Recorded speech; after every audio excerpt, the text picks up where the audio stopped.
On va ce soir parler encore de la sagesse par rapport à la guérison divine. On a vu dimanche plusieurs points, 4 premiers points. Je voudrais qu'on voit 3 autres points de la sagesse par rapport à la guérison. Il y a donc quelques années, j'avais un petit carnet dans le service de Dieu. Quand j'avais des personnes qui étaient malades, je notais leur nom et leurs problèmes. Et je priais pour eux. Et en 2016, alors il y en avait beaucoup, hein, j'ai noté, et quand je demandais à savoir où est-ce que ça en était, et que la personne me disait, ben, c'est terminé, c'est guéri. Alors des fois, c'était au travers des médecins, et puis des fois, c'était le Seigneur qui touchait le corps. Vous savez que Dieu peut guérir sans l'aide des médecins, comme Dieu peut mettre sa faveur et conduire aussi les choses par rapport aux médecins. Et merci Seigneur pour les médecins, la médecine fait de belles choses et on est vraiment bénis. Amen. Voilà, mais on sait que la médecine est limitée et que eh bien, le Seigneur, quand la médecine est limitée, lui n'est pas limité. Et en 2016, j'ai noté donc ces guérisons chez un enfant, des otites répétées, où le Seigneur a posé sa main, des vertiges, des lombaires, sciatiques, problèmes de dos, de jambes, de hanches, de chevilles, de pouces. Voilà, j'ai noté tout ça.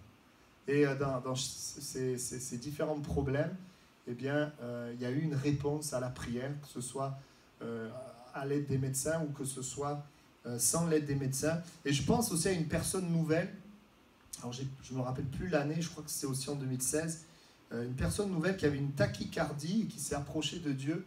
Et il y a eu vraiment une action de Dieu parce qu'elle a eu un rendez-vous médical et après l'analyse du cardiologue, il n'y avait plus rien. Voilà, le Seigneur avait touché. Je pense aussi, et ça m'a marqué parce que c'était le 20 novembre 2016, j'ai noté la date, et un message était prêché, c'était sur les miracles, et pendant le message, c'était au minime, il y a un monsieur, pendant le message, qui a été guéri de son épaule. Vous voyez ? C'était même pas pendant l'appel, c'était pendant la prédication. Pour vous dire que il a envoyé sa parole, il est guéri. La parole de Dieu, eh bien, elle guérit. Amen. On pense aussi au petit Ephraïm pour qui on a prié, où le Seigneur aussi a posé sa main. Merci Seigneur pour tout ce qu'il fait. Et nous croyons qu'il est le Dieu de la guérison et le Dieu des miracles. Amen. Alors, on va voir un point ensemble. On ne parle pas souvent, en tout cas moi je ne l'ai pas souvent entendu, mais en reliant cet aspect à la guérison, le 5e point de sagesse, c'est qu'il y a différents aspects de la foi qui peuvent amener la guérison. Vous voyez, tu peux à un moment donné croire que Dieu me guérit, pourtant tu n'es pas guéri. On va voir qu'il y a différents aspects de la foi qui peuvent amener la guérison. Je remarque ceci, souvent les inconvertis ne connaissent pas Jésus. Ils viennent écouter l'évangile, ils croient à l'évangile et ils sont guéris. Ça semble plus facile. Par contre, pour les chrétiens, on dirait que c'est plus difficile. Alors, je voudrais prendre ce texte de 1 Corinthiens, chapitre 11, versets 28-30, qui peut sembler un peu mystérieux, mais je voudrais qu'on en parle ce soir. Et montrer qu'il y a dans des domaines de notre vie, parfois des domaines où nous avons besoin d'être dans la foi. Et que ces domaines-là, même s'ils paraissent être peut-être pas liés à la guérison, peuvent influencer ma guérison. Et on va voir ensemble des exemples. 1 Corinthiens 11, 28-30, que chacun donc s'éprouve soi-même, et qu'ainsi il mange du pain et boive de la coupe, car celui qui mange et boit sans discerner le corps du Seigneur, mange et boit un jugement contre lui-même. C'est pour cela qu'il y a parmi vous beaucoup d'infirmes et de malades et qu'un grand nombre sont morts. Amen. Voilà, dans ce texte, il est parlé de la Sainte Seine et de la manière dont les croyants, les chrétiens, on ne parle pas d'inconvertis, on parle des croyants, de la manière dont ils vont prendre la Sainte Seine. Et la Bible parle de prendre indignement. Prendre indignement, et la Bible invite à s'examiner soi-même, s'examiner pour savoir si nous sommes dans la foi. Et bien souvent, quand on parle de ça, c'est par rapport au péché. Si nous ne marchons pas dans le péché, vous savez que celui qui est né de nouveau, il ne pratique pas le péché, mais il cherche à plaire à Dieu. Mais le péché, n'oublions jamais que l'origine, c'est l'incrédulité, le manque de foi. Et quand on s'examine soi-même, il ne s'agit pas forcément de trouver un péché caché, mais est-ce que finalement je suis dans la foi dans les différents domaines de ma vie? Et c'est ça, prendre je dirais, la Sainte Seine d'une manière digne. Si je prends la Sainte Seine, mais que dans un domaine de ma vie, par exemple, je ne veux pas pardonner mon frère, je ne veux pas pardonner, donc je ne place pas ma confiance dans le Seigneur dans un domaine de ma vie, où le Seigneur m'appelle à pardonner, lui m'a pardonné, il m'invite à pardonner. Le fait de résister, la Bible dit, c'est un exemple, eh bien qu'il y a des gens malades, des personnes malades et qu'un grand nombre sont morts. C'est-à-dire que mon obéissance dans un domaine peut influencer la maladie dans ma vie. Ça, j'ai pris juste un exemple, mais je vais vous montrer plusieurs exemples. Parce qu'on va voir que les maladies ont plusieurs origines. Regardez ce qui, par exemple, 1 Pierre 3,7, un exemple d'obstacle, quelque chose qui peut être un obstacle à la guérison. Et dans ce cas-là, la sagesse, c'est notre attitude dans notre famille. Regardez ce qui est dit. Marie, montrez à votre tour de la sagesse dans vos rapports avec vos femmes, comme avec un sexe plus faible. Honorez-les, comme devant aussi hériter avec vous de la grâce de la vie, qu'il en soit ainsi, afin que rien ne vienne faire obstacle à vos prières. C'est-à-dire que tu peux prier pour la guérison, mais si tu es dur avec ta femme, le fait d'être dur avec ta femme peut avoir un effet par rapport à la guérison que tu demandes et que tu réclames. La Bible dit que ça nous empêche d'obtenir. C'est pour ça que Dieu va nous amener, il y a différents aspects de la foi qui amènent la guérison. Dieu va nous amener dans les différents domaines de notre vie à être dans la foi. Un autre exemple, et là on parlera, vous avez certaines guérisons, tu peux demander à Dieu de te guérir, mais si tu ne prends pas soin de ton corps, tu n'entretiens pas ton corps, si par exemple il y a une mauvaise alimentation, vous savez que si vous vous alimentez mal, vous allez avoir des maladies. La maladie vient de quoi là? D'un problème de mauvaise alimentation, une suralimentation. Et là, la foi, c'est quoi? La foi, c'est justement 1 Corinthiens 6,19. Ne savez-vous pas que votre corps est le temple du Saint-Esprit qui est en vous, que vous avez reçu de Dieu et que vous ne vous appartenez point à vous-même? Et là, pour être guéri, oui, le Seigneur peut te guérir en priant pour toi, mais tu peux être guéri par le fait que tu vas manger correctement, que tu vas justement prendre soin du corps, du temple que Dieu t'a donné. Voilà comment un aspect de la foi peut influencer la guérison ou pas. Et ça, c'est important. Pourquoi? Parce que vous avez des maladies. Si par exemple, je ne prends pas ce qu'il faut, ça peut créer des troubles, des dysfonctionnements dans certains organes. Vous voyez, donc il y a des choses très terre à terre, mais qui sont une réalité. Un autre point.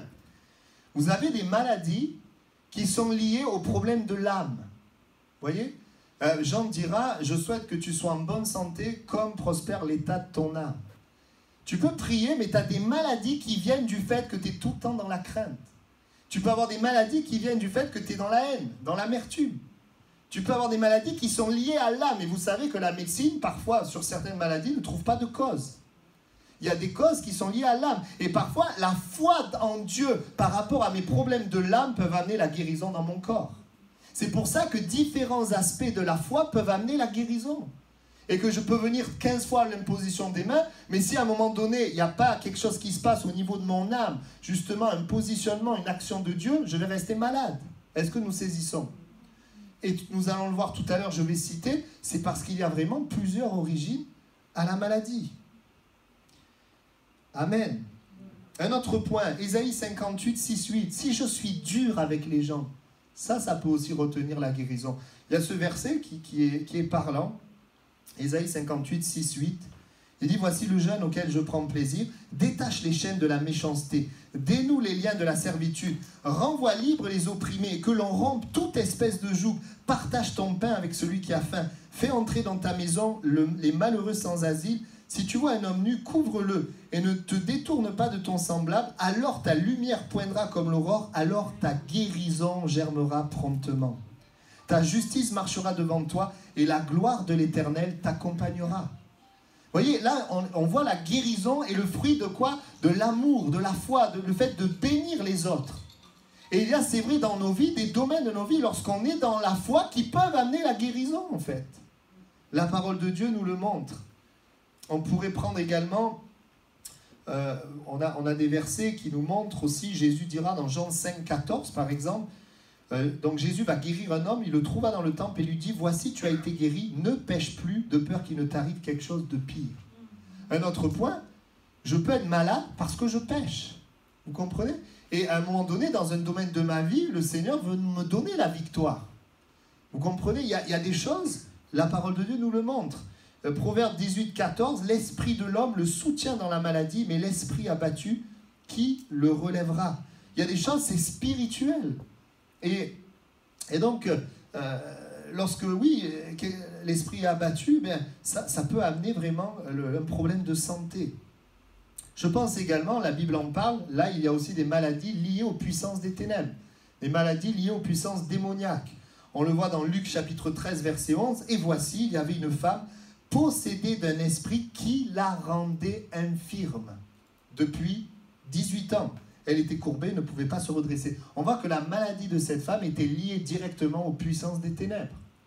Et Jésus va la guérir. Et il peut y avoir, c'est vrai, des maladies. Alors, on n'est pas en tant que chrétien, on n'est pas possédé. On ne peut pas être chrétien et possédé, d'accord? Un chrétien n'est pas possédé par Satan. Non, parce qu'on est le temple du Saint-Esprit. Mais un chrétien peut avoir des problèmes dans son âme. Parfois, il peut y avoir des liens. Moi, je l'ai vu dans le ministère. Il y a des choses qui peuvent être là. Et parfois, bien, il y a besoin vraiment d'une action de Dieu aussi à ce niveau-là. Alors, là, dans ce contexte-là, bien sûr, la femme possédée d'un esprit impur, elle n'était pas née de nouveau, hein, on est d'accord. Elle était, voilà, c'est une personne qui avait besoin de Jésus. Mais c'est pour vous montrer qu'il y a plusieurs origines. Plusieurs origines. Il y a aussi, dans la parole de Dieu, on voit des guérisons instantanées et des guérisons progressives. Il y a des moments où Jésus guérit et ça se fait tout de suite, et il y a des moments où ça se fait dans le temps. Il y a des moments où Jésus a dit « Allez vous montrer ». Donc en fait, l'obéissance à Jésus amène la guérison. Vous comprenez? Si les personnes qui ont reçu la parole de Jésus n'obéissent pas, par leur désobéissance, ils peuvent passer à côté. Mais lorsqu'ils obéissent, eh bien, la Bible nous montre que sur le chemin, je pense aux lépreux par exemple, les différents lépreux, eh bien, ils ont été guéris. Et donc, c'est important de vous comprendre qu'en tant qu'enfant de Dieu, en tant que chrétien, nous sommes appelés à nous confier en l'Éternel dans chaque domaine de notre vie. Et je disais que oui, concernant la maladie, ben, il y a des maladies qui sont liées au virus, ok, il y a des maladies qui sont liées à la mauvaise gestion du corps. Si je fume, par exemple, eh ben, je vais détruire mes poumons. Et si j'ai un cancer du poumon, c'est tout simplement parce que j'ai fumé. Alors bien sûr, il y en a qui ont des cancers du poumon et c'est pas à cause de ça, hein, on est d'accord. Mais il y a des choses, voilà, des médicaments que je prends, les effets secondaires peuvent avoir un effet aussi sur mon corps. Alors c'est pas toujours évident, bon, bien sûr, ça ne veut pas dire de ne pas se soigner, il faut se soigner, mais on fait toujours attention aux effets secondaires. Il y a des problèmes de santé qui viennent des accidents qu'on a eus. Il y en a qui ont un problème de santé parce qu'ils ont eu un accident, depuis l'accident ils ont mal au dos. Et donc là oui, il y a besoin de l'intervention de Dieu. Il y a des problèmes qui sont liés aux démons, il y a des problèmes qui sont liés aux problèmes de l'âme, il y a des problèmes qui sont liés au péché, il y a même des maladies qui sont liées à des traumatismes qu'on a eus. Il y a des maladies qui sont liées même aux paroles qu'on prononce. Comme je racontais la dernière fois, cette femme disait « mais j'ai un cancer, j'ai un cancer ». Et à force de proclamer ça, un cancer s'est déclaré. Et donc, qu'est-ce que le Seigneur attend de nous? C'est quoi la sagesse? C'est très simple. C'est de faire confiance en Dieu dans tous les domaines de notre vie. Et quand le Saint-Esprit nous montre peut-être un domaine où nous avons besoin, eh bien de victoire, besoin de nous placer dans la foi, mais que tout simplement on puisse se placer dans la foi. Amen. Oui, la foi a plusieurs aspects. Il y a la prière de la foi, la persévérance de la foi. Il y a honorer ma femme par la foi, prendre soin de mon corps par la foi, trouver le repos dans mon cœur, obéir à la parole de Dieu, être pardonné de mes péchés, etc. Il y a plusieurs aspects. Et parfois, on ne guérit pas car on vit certains aspects de la foi, mais pas d'autres.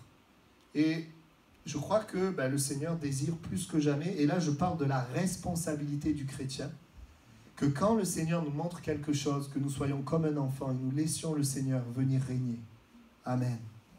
Combien on l'a vu ça en tant que pasteur, c'est peut-être ce qu'on voit souvent, des maladies qui sont liées à la haine, à la rancune, à l'amertume. Et quand on a des gens qui pardonnent dans des réunions, on a des guérisons. Et oui, ce sont des réalités. Et donc, parfois, obéir dans un domaine peut amener la guérison. Pourtant, le domaine n'est pas lié à la santé, mais ce domaine, cette obéissance de la foi dans ce domaine peut amener la guérison dans mon corps malade. Amen. Sixièmement, je voudrais voir ce point. La foi n'est pas centrée sur le don, mais celui qui donne. Notre relation avec Dieu est plus importante que la guérison. Pourquoi je dis cela?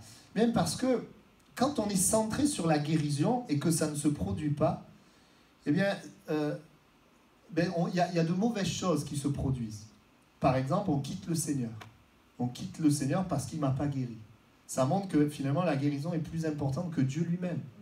Ou encore, j'ai noté ceci, on peut rester avec Dieu, mais laisser rentrer de l'amertume, de la colère, de la rébellion. Ou encore, on peut essayer de provoquer la guérison par de l'audace qui n'est pas de la foi.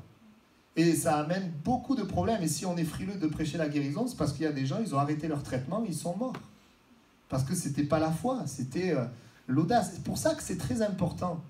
Notre relation avec Dieu est plus importante que le cadeau de Dieu.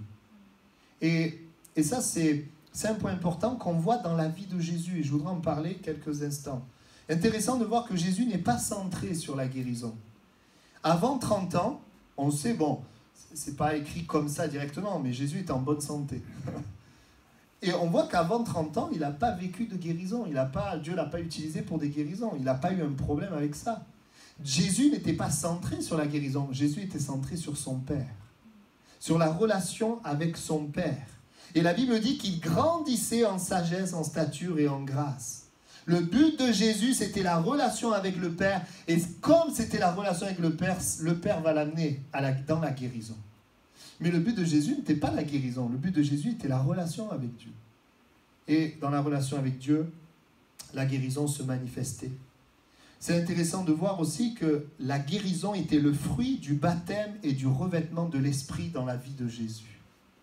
Les guérisons ont commencé quand Jésus, vous savez, la colombe est venue sur lui, le Saint-Esprit, et que la Bible dit qu'il a été revêtu de l'Esprit. Et là, les guérisons ont commencé. Pourquoi? Parce que le Saint-Esprit, il agit, il guérit les malades.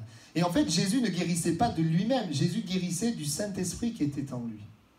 Et c'est sa relation avec l'Esprit qui va amener la guérison. Et si je dois vous dire, quelle est donc pour nous la sagesse? C'est de développer notre relation avec le Saint-Esprit.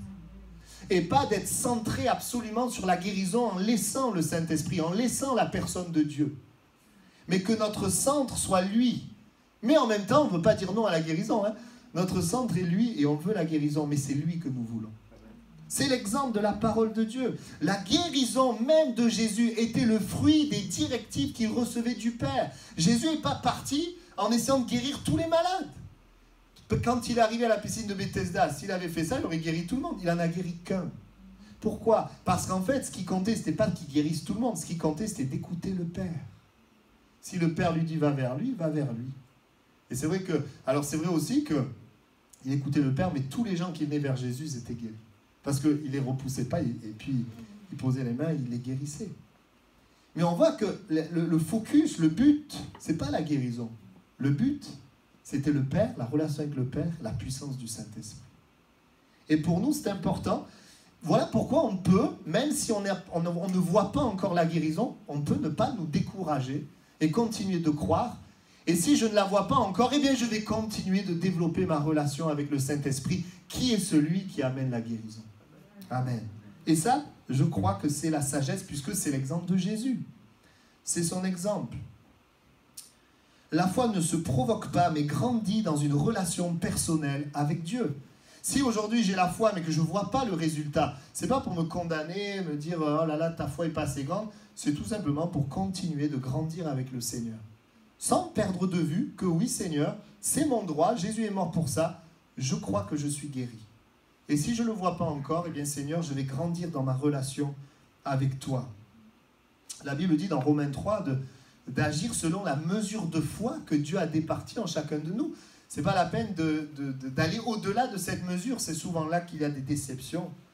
Non, selon la mesure de foi que le Seigneur donne à chacun.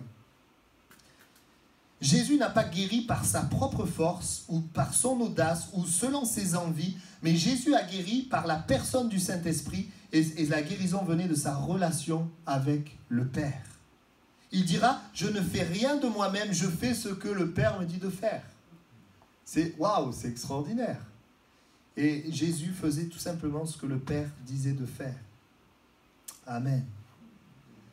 Et pour nous, c'est la sagesse. Et quand Jésus est parti, que les disciples sont restés, Jésus leur a dit, attendez, partez pas tout de suite pour suivre la guérison. Hein. Attendez, recevez le Saint-Esprit. C'est lui qui guérit les malades. Bon, c'est pas dit comme ça, mais c'est lui qui agit, c'est lui qui confirme la parole.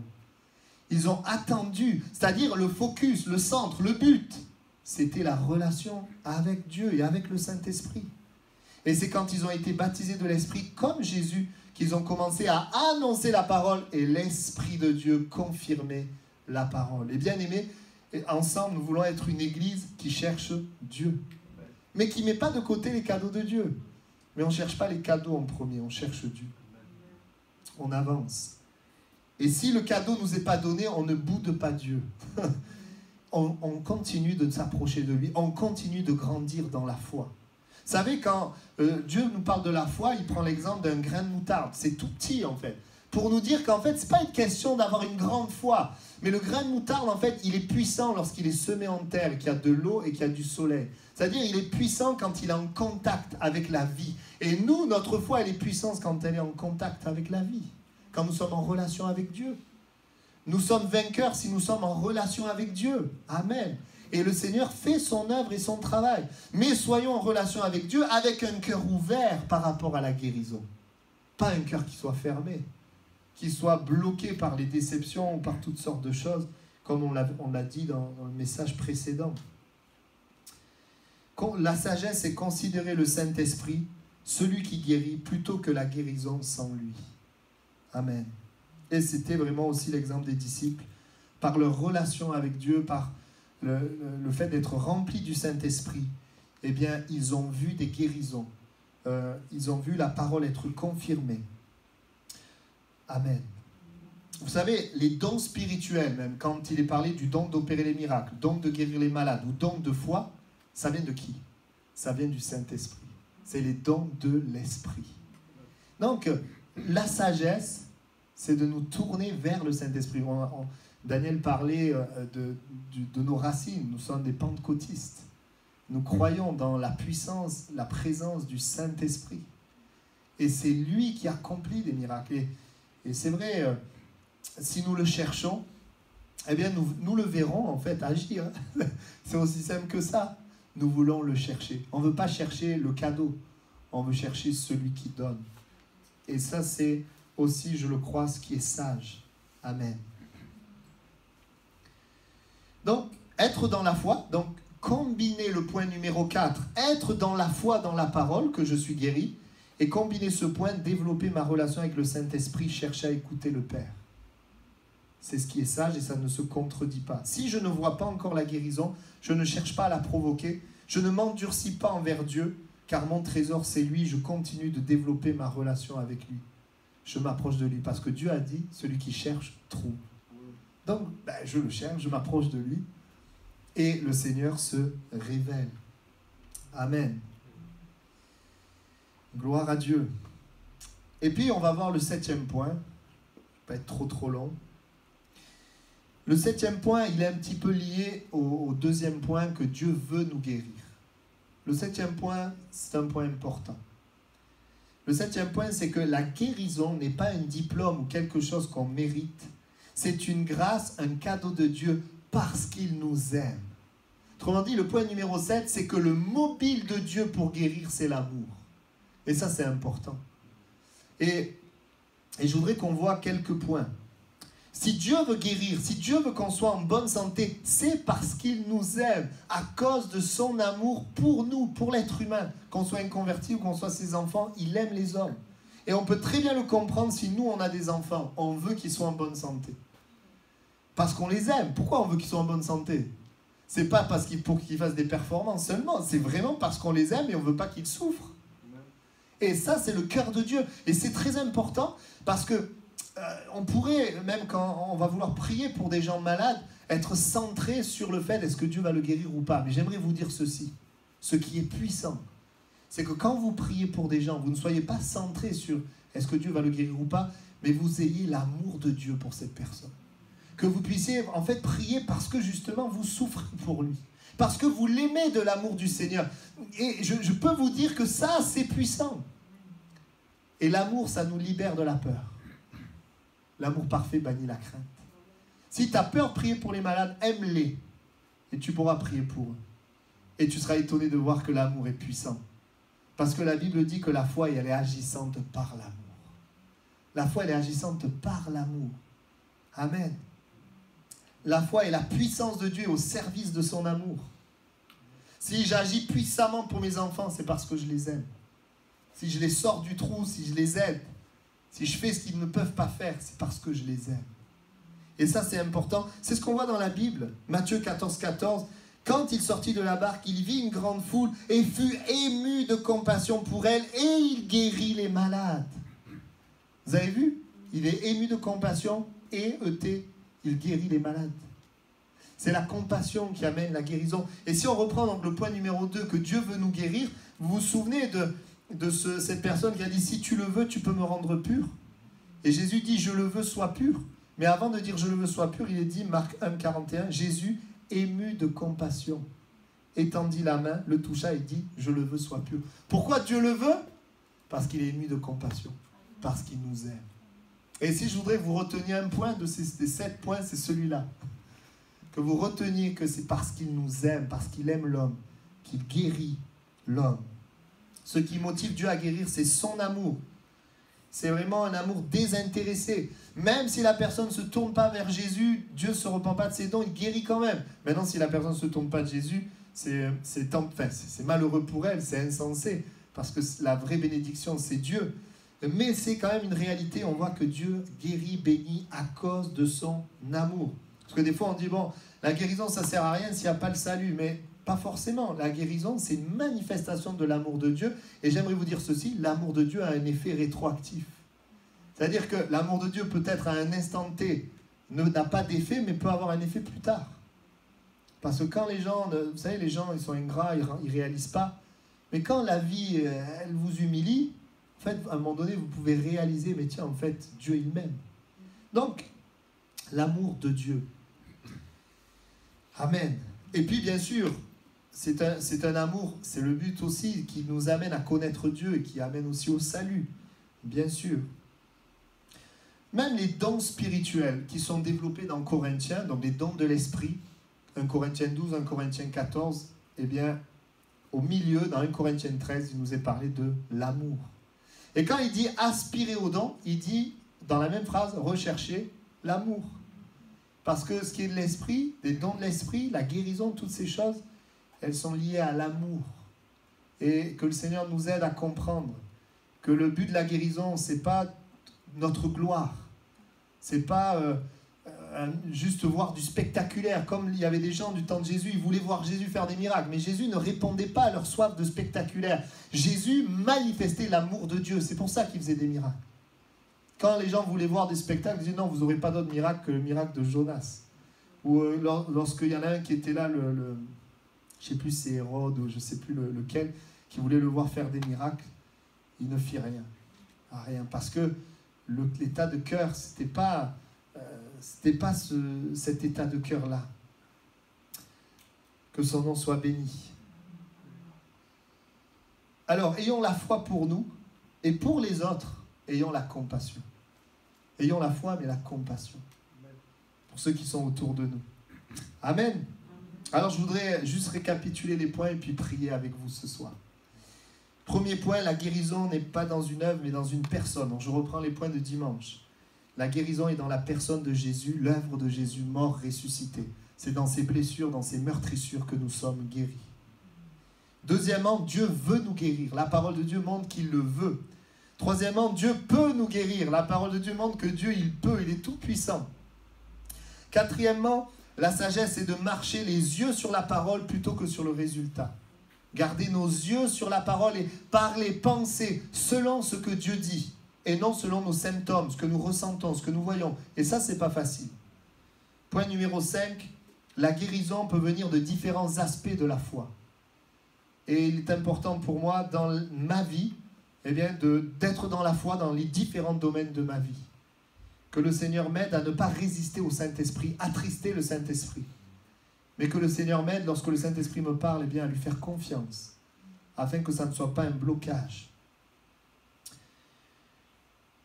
Donc 1, 2, 3, 4, 5, 6e point, La sagesse, c'est de développer ma relation avec Dieu par le Saint-Esprit. Et c'est plus grand que la guérison, et c'est ça qui amènera la guérison. Ce qui est important, c'est, en premier lieu, celui qui donne avant le don. Et 7e point, la guérison ne se mérite pas, mais la guérison est un cadeau motivé par son amour. Amen. On va prier ensemble, et je voudrais encore ce soir